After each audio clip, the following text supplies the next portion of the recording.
ইদানিং একটি বিষয় আমাদের প্রত্যেকেরই নজরে পড়েছে যে রক্ষণশীল সৌদি আরবে প্রকাশ্যে মদ বিক্রির অনুমতি দিয়েছে সরকার। ভবিষ্যতে এর পরিণতি আসলে কি হতে যাচ্ছে? রক্ষণশীল সৌদি আরব নানা নিয়মের ভিতরে যে সৌদি আরব ছিল,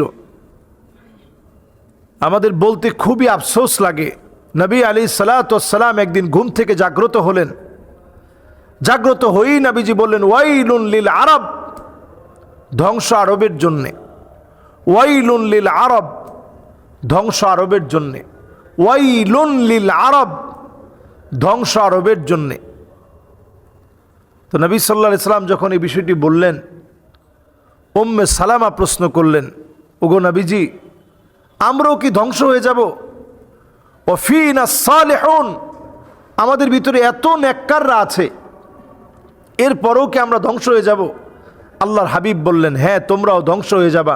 ইদা কাসুরাল খাবাস, খারাপই যদি তোমাদের ভিতরে বেড়ে যায়, অন্যায় যদি তোমাদের ভিতরে বেড়ে যায়, পাপাচার যদি তোমাদের ভিতরে বেড়ে যায়, অশ্লীলতা যদি তোমাদের ভিতরে বেড়ে যায়, বেহায়াপনা যদি তোমাদের ভিতরে বেড়ে যায়, তখন আল্লাহ তাআলা তোমাদেরকে পাকড়াও করবে।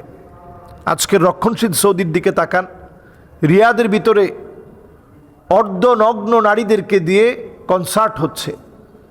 মাদায়েনে সালেহ, যে জায়গাকে আল্লাহ তাআলা ধ্বংস করে দিলেন, আজ জাতিকে আল্লাহ রাব্বুল আলামিন ধ্বংস করলেন।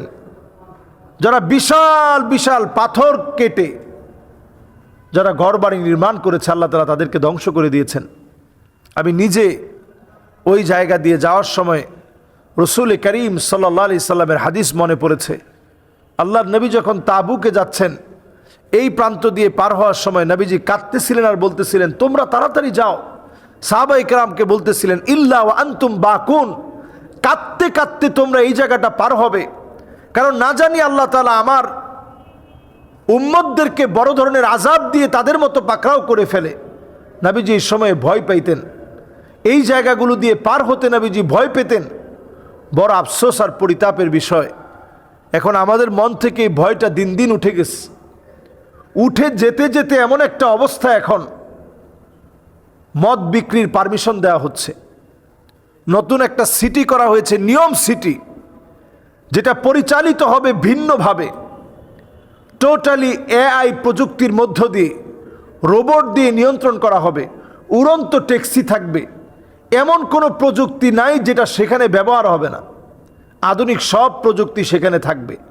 সেখানে চাঁদের মাটি এনে রাখা হবে,